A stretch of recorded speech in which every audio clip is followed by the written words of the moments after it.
Shalom semuanya, hari ini saya akan menjelaskan atau bercerita mengenai worship journey saya atau perjalanan iman saya. Jadi sebelum masuk ke sana, saya akan menjelaskan dulu apa sih makna persembahan sebelum dan sesudah saya mempelajari makna persembahan tersebut. Jadi saya mengenal apa itu worship, tapi saya itu belum benar-benar tahu apa sih makna worship sesungguhnya.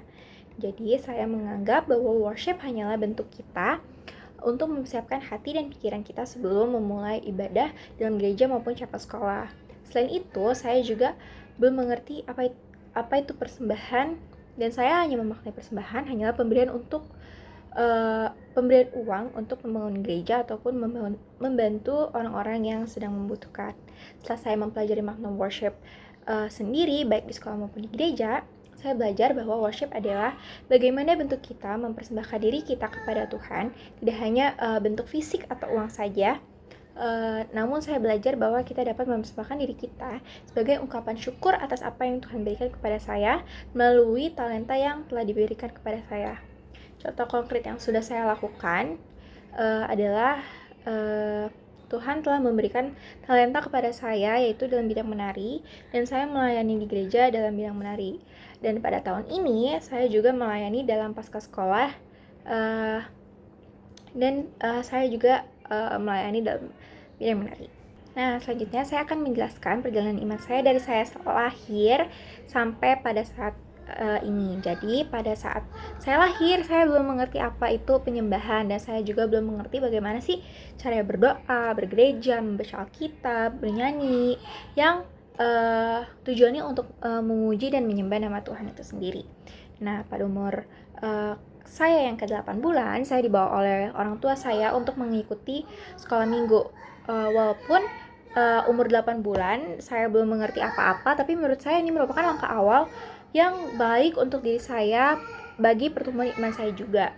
Nah, seiring berjalannya waktu, saya juga disekolahkan di salah satu sekolah Kristen, dan pada saat itu saya sekitar umur 3 tahun. Nah, di dalam sekolah Kristen tersebut, saya diajarkan untuk berdoa sebelum memulai pembelajaran. Saya juga diajarkan berdoa sebelum makan dan setelah pembelajaran selesai. Nah, dapat dilihat bahwa semakin tahun bentuk saya untuk mengenal Tuhan itu sedikit demi sedikit itu meningkat. Nah, pada saat saya TKB, saya mulai diajarkan membaca Alkitab, membuka Alkitab, serta mempelajari Alkitab. Saya juga mulai diajak orang tua saya untuk bersekolah minggu pada saat itu. Dan di sekolah minggu itu saya mulai diajarkan untuk menghafal ayat-hafalan dan menuliskan refleksi dari khotbah yang telah disampaikan oleh kakak-kakak sekolah minggu. Nah, singkat cerita, pada saat saya kelas 1 SD, saya tuh mulai diajarkan untuk mengucapkan doa Bapa Kami, memimpin doa pada saat mulai pembelajaran ataupun setelah pembelajaran, sehingga saya merasa bahwa iman saya itu mulai bertumbuh sedikit demi sedikit. Nah, pada saat kelas 1 SD juga, saya lebih belajar lagi mengenai bagaimana sih tatanan doa itu, karena saya juga sering disuruh dan ditunjuk untuk memimpin doa. Dan singkat cerita, pada saat saya kelas 5 SD, saya mulai diajak untuk mengikuti choir untuk melayani di salah satu gereja, dan itu merupakan pertama kali saya untuk melayani di gereja. Nah, pada saat itu saya juga bersekolah minggu dan tertarik untuk melayani di gereja saya, yang akhirnya saya melayani di bidang usher kurang lebih 1 tahun. Dalam waktu 1 tahun itu, saya pun mengikuti pendalaman Alkitab. Nama itu servant leader, dan saya diajarkan bagaimana sih menjadi pemimpin, namun yang berdasarkan Alkitab, yang benar-benar menjadi pemimpin yang dimana kita tetap mengikuti ajaran-ajaran Alkitab.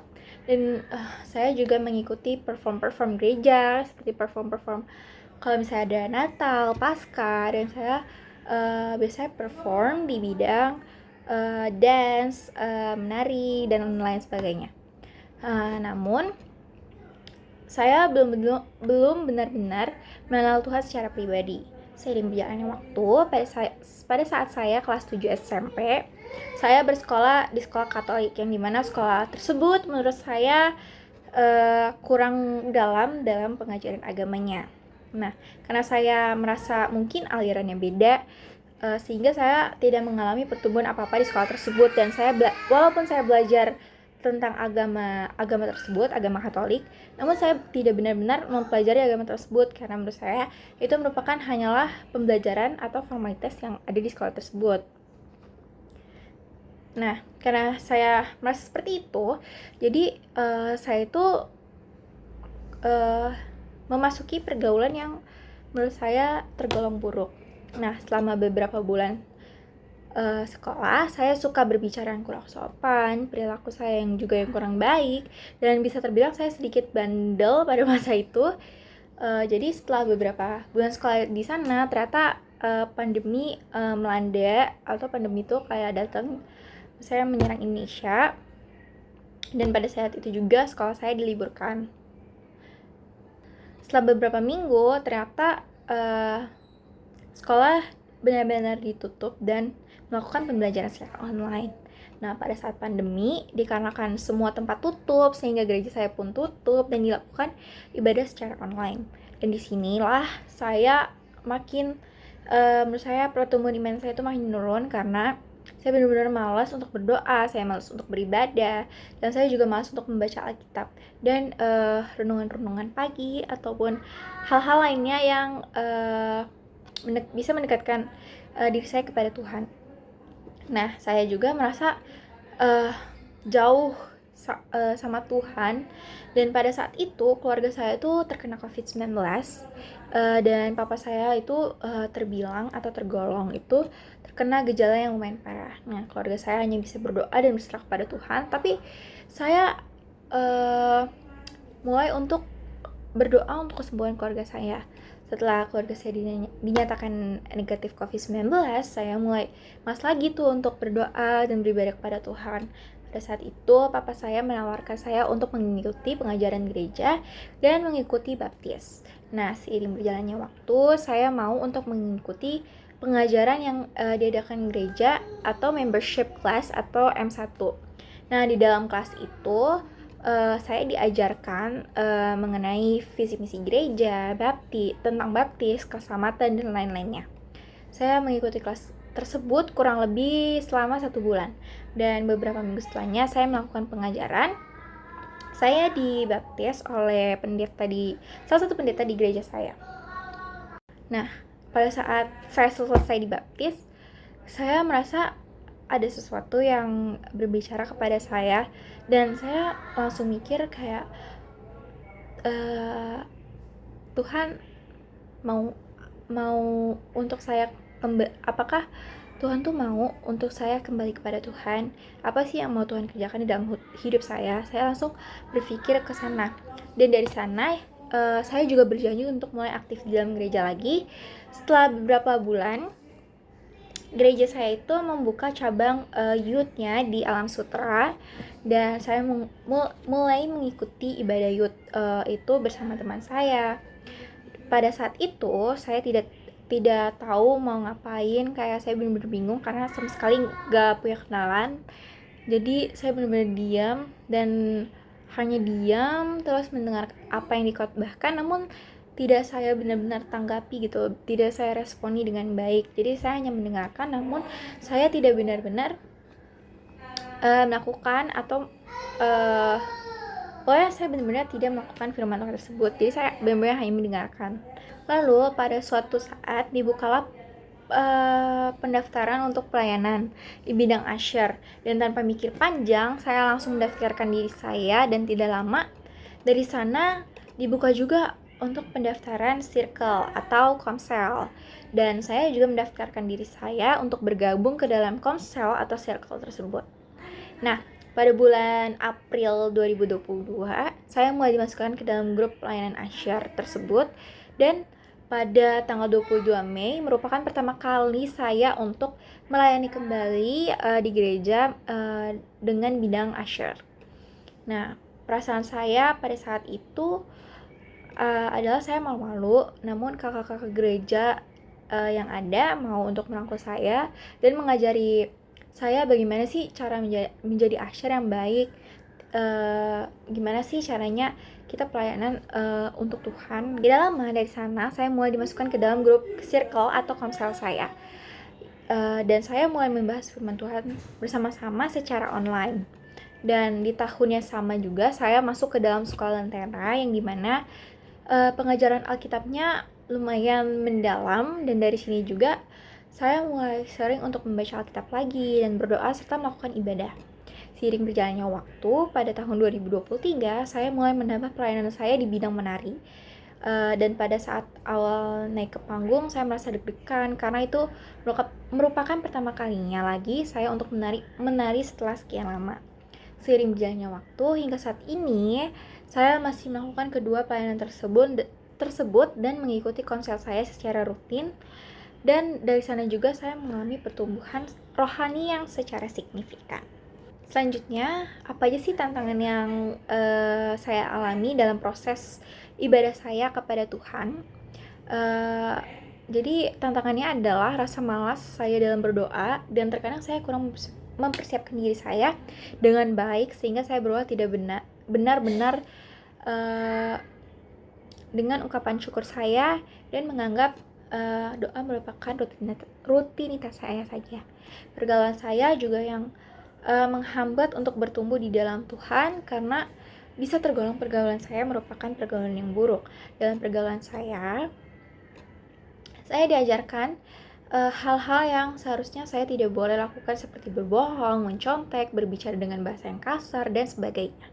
Pada zaman tersebut juga saya suka memberikan persembahan atau uang secara keterpaksaan, sehingga setelah memberikannya terdapat rasa penyesalan yang timbul di dalam hati saya. Selanjutnya, bagaimana sih peran Roh Kudus? Jadi Roh Kudus itu sangat berperan penting dalam proses pertumbuhan iman saya, karena tanpa pimpinan Roh Kudus mungkin saya tidak dapat mendengarkan suara Tuhan untuk saya kembali ke jalan yang benar. Seperti yang saya sudah ceritakan sebelumnya, dalam hati saya Tuhan berbicara kepada saya untuk saya kembali kepadanya. Tanpa adanya pimpinan Roh Kudus mungkin saya akan tidak peduli dengan hal tersebut.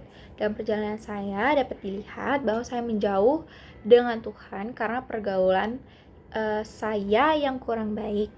Nah, dikatakan dalam 1 Korintus 15 ayat 33, janganlah kamu sesat, pergaulan yang buruk merusak kebiasaan yang baik.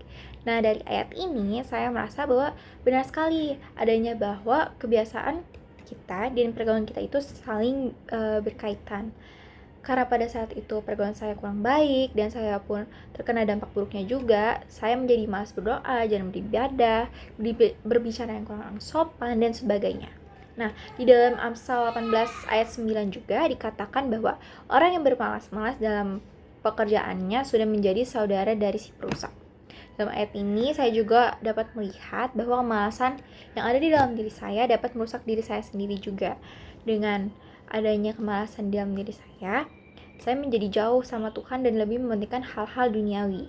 Ayat Alkitab yang sampai saat ini menjadi pegangan dan penguat bagi saya adalah Amsal 16 ayat 3 yang berkata, serahkanlah perbuatanmu kepada Tuhan, maka terlaksanalah segala rencanamu. Saya percaya bahwa apapun pekerjaan atau perbuatan yang sudah kita lakukan, serahkanlah semuanya kepada Tuhan, maka Tuhan akan menjawabnya dengan jawaban yang terbaik untuk kita.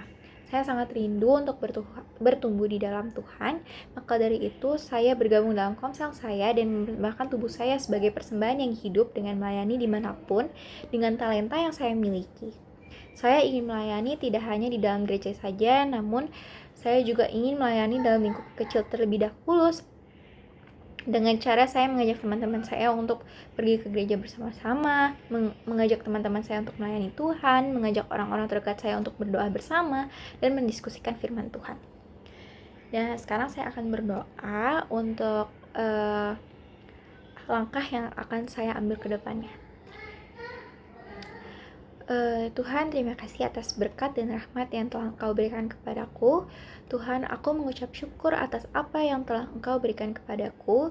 Aku berterima kasih karena Tuhan telah memberikan kesempatan bagiku hingga saat ini. Tuhan, aku berdoa agar aku tetap terus bersama Engkau sampai selama-lamanya. Aku juga berdoa Tuhan, dalam pelayananku untuk aku tetap menjaga api itu untuk melayani Engkau. Aku juga berdoa agar Roh Kudus terus memimpin aku dalam setiap langkah yang aku tempuh. Tuhan, aku tahu aku bukan manusia yang sempurna, namun aku mau tetap melayani Engkau dengan segenap hatiku. Tuhan, Kau sertai juga komitmen yang akan aku ambil, yaitu aku akan rajin dalam berdoa, membaca firman, dan tidak malas-malasan lagi untuk melayani Engkau. Terima kasih Tuhan, haleluya, amin. Sekian cerita dari perjalanan iman saya. Semoga apa yang saya ceritakan dapat memberkati kalian semua. Terima kasih, bye-bye.